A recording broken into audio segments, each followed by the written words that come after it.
Dieu dort dans le minéral, rêve dans le végétal, s'éveille dans l'animal, pense et aime dans l'homme. Cette citation est du Père Monnier.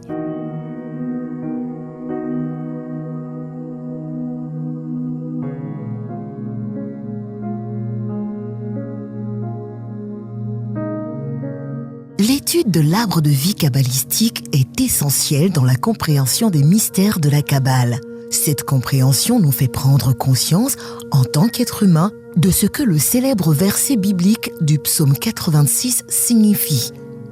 J'avais dit, vous êtes des dieux, vous êtes tous des fils du Très-Haut. Psaume 86, verset 6. L'arbre de vie permet, en effet, d'avoir un aperçu sur le processus de la création. Il est composé de 10 sphères de manifestation reliées par 22 sentiers. Il est formé par 4 mondes. Le monde des émanations, formé par la triade séphirotique, Keter, Chokma et Bina. Le monde de la création, formé par les séphirotes, Hesed, Kébura et Tiferet.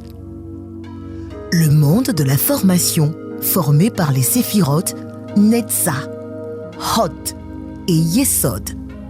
Et le monde de l'action, formé par la séphira, Malkout.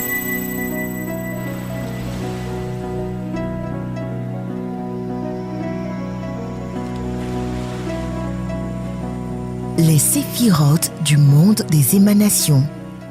Dans notre première vidéo, nous avions précisé que le monde des émanations est un monde de manifestations purement divines. La fréquence vibratoire y est extrêmement élevée et rares sont les êtres qui peuvent y résister si ce n'est Dieu lui-même. Les 3 séphirotes, Keter, Chokma et Bina, du monde des émanations, correspondent respectivement à 3 principes extrêmement importants dans le christianisme. Celui de la Trinité que forment le Père, le Fils et le Saint-Esprit. Keter est le Père, c'est la volonté. Chokma est le Fils, c'est l'amour, c'est la providence. Bina est le Saint-Esprit, c'est l'esprit d'intelligence, c'est aussi la loi, les règles sur lesquelles les mondes en création devraient fonctionner. C'est la Vierge Marie, Mara, la mère du monde, qui, grâce à sa virginité, à sa pureté, demeure l'éternel réservoir de l'Esprit Saint. L'homme a été créé à l'image de Dieu. Ce qui est en bas est comme ce qui est en haut. Et donc, les 3 forces, volonté, providence et loi, se trouvent intériorisées en lui et constituent les 3 principes qui créent constamment la vie. Mais l'homme, au début de son évolution, n'est qu'une pâle image de Dieu. Il doit utiliser ces 3 principes divins intériorisés en lui pour se recréer à la ressemblance de Dieu. Ceci dépendra des choix qu'il opère à chaque instant et des mobiles qui sous-tendent ses actions. Liberté, volonté, foi, providence, loi, fatalité. Dans ces 3 maximes se trouve la clé de notre existence. La volonté est une force qui nous vient du Père, de Dieu, dans son aspect Keter, et qui fait de nous des êtres totalement libres. Lorsque notre volonté se met en marche, une aide providentielle entre en mouvement pour nous aider à réaliser nos desseins. C'est la providence, c'est un amour inconditionnel. La force providentielle entre en jeu, automatiquement lorsque notre volonté est active, et elle nous illumine afin que nous puissions réaliser parfaitement les desseins de la volonté.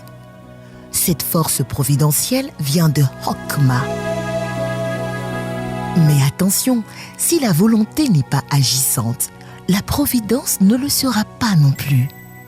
Ce sont 2 forces qui dépendent l'une de l'autre. Ce fait est fondamental et doit constituer un sujet de méditation. La 3e séphira intériorisée en nous, Bina, se charge d'appliquer la loi universelle. Si notre volonté agit de façon arbitraire ou perverse, si la providence a porté à la réalisation quelque chose qui est contraire aux lois de l'univers, Binah, intelligence, loi obligatoire, se charge de nous faire comprendre notre erreur à l'aide d'amères leçons. Binah nous apprend à nous servir de la volonté, conformément à la loi divine, puisque de l'image, nous devons devenir la ressemblance et tout ce qui est contraire au principe divin est voué à la destruction. Telle est la loi. De ces trois forces primordiales qu'il y a en nous et qui agissent à partir du monde des émanations, nous recevrons de la première force une liberté absolue. Rien ne s'oppose à l'exercice de notre volonté. De la seconde force, nous recevrons une aide divine, sous la forme de faits positifs et d'anecdotes favorables à la réalisation de notre objectif. Une sorte de récompense proportionnelle à l'intensité de nos efforts. La troisième force nous oblige à nous plier à la loi et fait donc que notre liberté ne puisse être exercée que dans des actes conformes au dessein divin. C'est la fatalité. Il est fondamental de bien prendre conscience que, de même que la providence entre en action après l'exercice de la volonté, la fatalité agit également après l'action de la volonté et de la providence. Jamais la loi obligatoire ou fatalité n'agit avant, mais elle entre en action après et son action peut ne pas être simultanée comme la providence. Nous serons soumis à la loi, dans la mesure où nous aurons abusé de nos pouvoirs créateurs, de notre volonté et de la force providentielle qui lui est attachée. Ces principes devraient nous inviter à une profonde méditation sur la liberté. Sommes-nous vraiment libres? Avons-nous vraiment le choix de ne pas nous recréer en tant qu'être divin? De ne pas devenir la ressemblance de Dieu? Méditez sur ces questions.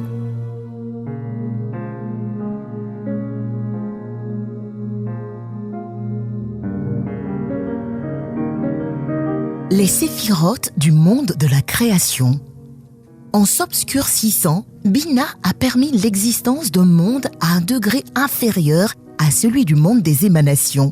Le premier centre de vie du monde de la création est la séphira Hesed et il est placé dans la colonne de droite de l'arbre de vie sous Chokma. Hesed est le paradis. C'est le monde que Dieu conçut pour l'homme. Et nous aurions pu y vivre éternellement si la désobéissance à la loi de la part d'Adam et d'Ève n'avait pas eu lieu. La séphira Hesed entre en action après que Dieu ait déployé les pouvoirs inhérents aux séphirotes, Keter, Chokma et Binah. Le résultat fut que Hesed renferme tous les pouvoirs sacrés d'où émanent toutes les vertus spirituelles. En conséquence, Hesed est un monde de liberté, dans lequel la grâce divine a concentré tous ses dons et dans lequel la loi n'interdit presque rien. En un mot, Hesed est le paradis, le jardin d'Éden céleste sur terre. Adam et Ève y vécurent, dit-on, comme des souverains absolus. Mais en vérité, Adam représente l'humanité tout entière. Et Ève signifie l'être qui transmet la vie. La séphira Hesed est la conséquence de l'action des trois séphirotes supérieures, Keter, Chokma et Binah. Mais cette dernière, c'est-à-dire Binah, a dû renoncer à une partie de sa lumière, de ses connaissances, de ses énergies, pour pouvoir concevoir et engendrer une vie inférieure à elle-même. Cet acte de renoncement est ce qu'on appelle sacrifice. Binah projette cet aspect restrictif à tout ce qui sort de sa sphère. Dans le paradis, il y avait une restriction inhérente à la participation de Binah. C'était l'interdiction de manger le fruit de l'arbre du bien et du mal. La désobéissance aux règles de Hesed, paradis, fit que ce monde de liberté et de bonheur s'effaça au profit de la polarité contraire, et l'humanité entra dans le domaine de la rigueur. Un nouveau centre de vie entra en action pour être le siège de cette rigueur. Il se nomme Géboura. Il est la deuxième séphira du monde de la création. Son attribut est la justice. La mission de Géboura est de rétablir la justice. Les plaisirs de Hesed sont si nombreux que l'homme se pervertit avec eux et se voue à la jouissance en oubliant que son objectif consiste à acquérir des expériences pour devenir un porteur et un révélateur de la lumière divine. Lorsque cela arrive, Géboura entre en action et, de la même façon que le chirurgien extirpe le mal avec son bistouri, Géboura impose la justice et oblige l'individu à prendre un bon chemin. La manifestation de Géboura dans l'univers matériel est la planète Mars. L'homme reçoit de cette sphère de vie, par le moyen des anges puissance, la détermination et le ferme désir de corriger volontairement ses vices. Dans le cas contraire, une violente bousculade fera irruption dans sa vie de manière à ce qu'il réalise qu'il est l'auteur d'un déséquilibre au sein de la société. Il pourra alors, après une prise de conscience, décider de rétablir l'équilibre afin que la société puisse poursuivre sa bonne marche. Tiferet est la troisième séphira du monde de la création. Et c'est la première séphira qui se trouve dans la colonne centrale de l'arbre de vie, celle de l'équilibre après Kéter. D'un côté, Tiferet est le visage visible de Kéter, et sa manifestation matérielle est représentée dans notre univers physique par le soleil. D'un autre côté, Tiferet est l'expression de l'harmonie des mondes. C'est la séphira qui établit la conscience chez l'homme, celle qui centralise toutes les expériences en provenance de la colonne de la rigueur, celle de gauche, et de la colonne de la grâce, celle de droite. Tiferet inspire l'idée d'un équilibre entre la nécessité faite loi et la grâce divine.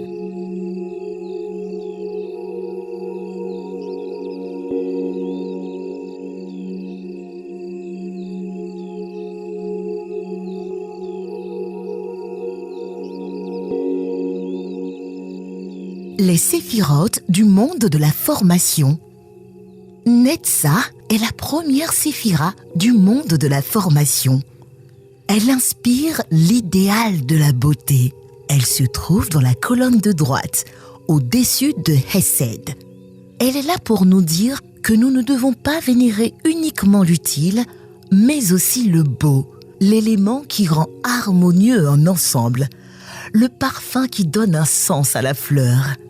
Dans l'univers matériel, Netzah se manifeste comme la planète Vénus, et c'est de cette sphère de vie que les artistes reçoivent l'inspiration, et les amoureux la matière pour alimenter leurs amours.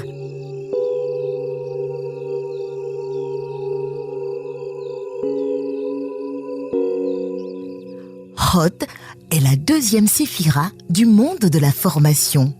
Hod signifie vérité. La recherche du beau ne doit pas être excessive et elle ne doit pas diriger entièrement et exclusivement la vie des êtres.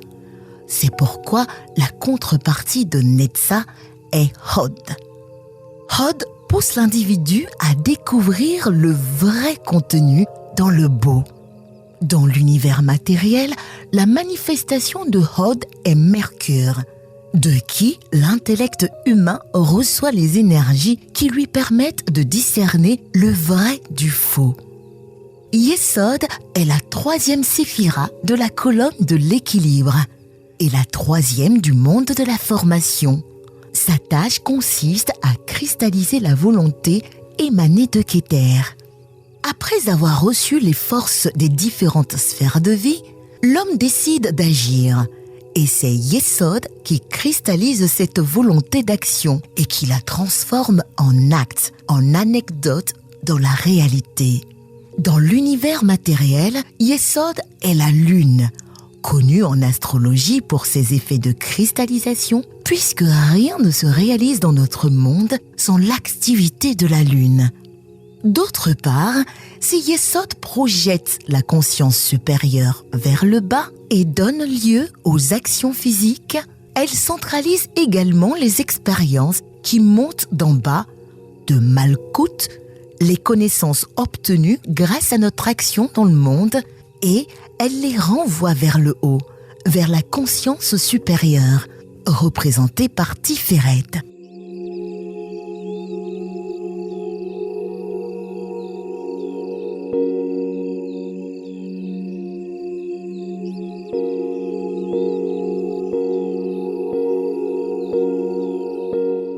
La séphira du monde de l'action, Malkout. Malkout représente notre moi physique et à l'échelle universelle, c'est notre planète Terre. Tous les centres de vie, toutes les séphirotes, planètes, débouchent finalement dans Malkout, c'est-à-dire dans notre personnalité, en la transformant afin qu'il soit à l'image et à la ressemblance de Keter. Astrologiquement, il représente l'ascendant. L'action de ces 9 sphères de vie sur la 10e, c'est-à-dire sur nous-mêmes, est ce qui façonne notre conscience à travers les incarnations. Chaque séphira possède ses lois et, pour que nous puissions les reconnaître, les forces spirituelles, les princes des anges servants, les anges servants et les légions qui travaillent avec eux nous placent dans une incarnation donnée plus ou moins proche de telle ou telle séphira, afin d'y travailler pour collecter des expériences utiles à notre évolution.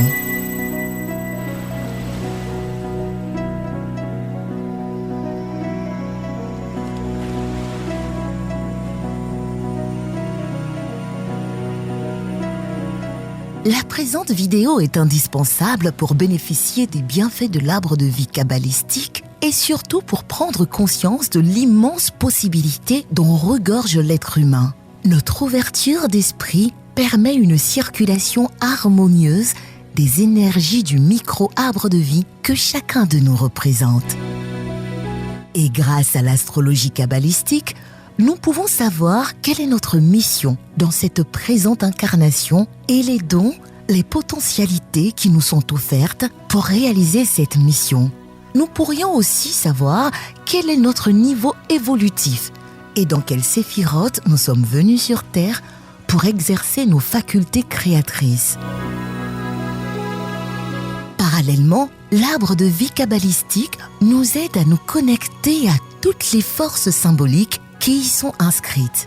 C'est cette nouvelle conscience qui nous mettra en résonance avec les hiérarchies célestes afin que nous activions nos propres énergies bienfaisantes internes, car tout est en l'homme. Et c'est de l'homme que part la transformation et la transmutation. Un symbole est ce qui unit. Le symbole peut être un objet tel une équerre, un compas, une pomme, un nombre ou un mot. Barque, pagaie, lune, soleil, une couleur, rouge, vert, orange. Ces objets, ce mot, cette couleur, ce nombre font germer en nous une idée, puis une pensée qui nous relie à d'autres sphères de manifestation, de manière à ouvrir notre champ de perception afin de nous mettre en résonance avec les forces de lumière qui œuvrent au progrès de l'humanité, si tel est notre idéal, notre objectif, si telle est notre aspiration. En méditant sur un symbole, on peut s'ouvrir sur des univers fabuleux qui nous connectent à d'insoupçonnables états de conscience, avec des hiérarchies célestes prêtes à nous instruire si l'humilité fait partie de notre devise de vie. Considérez donc l'arbre de vie comme un ensemble de symboles vous permettant de vous ouvrir à une autre dimension et de profiter instantanément des pouvoirs insoupçonnés gisant dans l'être humain. La Kabbale dit que le but de Dieu, en te créant comme progéniture spirituelle, était de se connaître en tant que Dieu. Mais il ne peut le faire qu'à travers toi. Ainsi, On pourra dire que son dessein, en ce qui te concerne, est que tu te connaisses en tant que lui. La Kabbale dit qu'il n'y a qu'une façon pour toi de te connaître en tant que lui. C'est que tu te connaisses d'abord en tant qu'autre chose que lui. Pour y parvenir, elle te donne la démarche à suivre. Elle explique comment une fois dans l'univers physique, nous, les enfants spirituels du Père éternel de l'univers, allions pouvoir faire l'expérience de ce que nous savons de nous-mêmes. Mais d'abord, nous devions parvenir à connaître le contraire. C'est ce qui explique l'existence du mal qui, en réalité, n'existe pas. Seul le bien existe. Tu ne peux pas faire l'expérience de toi-même, de ta divinité, avant d'avoir reconnu ce que tu n'es pas. C'est la base de la théorie de la relativité et de toute vie physique. Ce qui te définit, c'est ce que tu n'es pas. La Kabbale affirme que tu ne peux t'apprécier en tant que créateur à moins et avant de te créer. Et tu ne peux te créer à moins de te défaire. Mais une fois défait, tu dois te créer selon la loi et les principes divins. Et elle t'indique la démarche à suivre. En un sens, tu dois d'abord ne pas être, afin d'être comme Dieu est. La Kabbale te donne les clés te permettant de te recréer, c'est-à-dire d'affirmer ta divinité dans ta pensée, dans ta raison, dans tes sentiments et dans tes actes. L'arbre de vie te permet de créer comme Dieu le fit et grâce au mystère de son nom imprononçable, Jéhovah, le Seigneur des temps. Ce nom te donne les clés des opérations de la mathématique de la vie. La Kabbale te permet de reconquérir ta divinité perdue. Un seul destin est actuel. Il s'agit de l'ultime destinée. C'est la raison principale des différentes réincarnations. Le temps que mettra la réalisation de l'ultime destinée pour laquelle tu es dans ce bas monde dépend de toi. C'est toi et toi seul qui décides d'accélérer ou de décélérer la reconquête de ta dignité perdue. C'est le vrai sens de la liberté et il n'y en a pas d'autre. Être ou ne pas être, là n'est pas la question. Tu es déjà, mais il faut réaliser que tu es l'être à travers lequel Dieu pense et aime.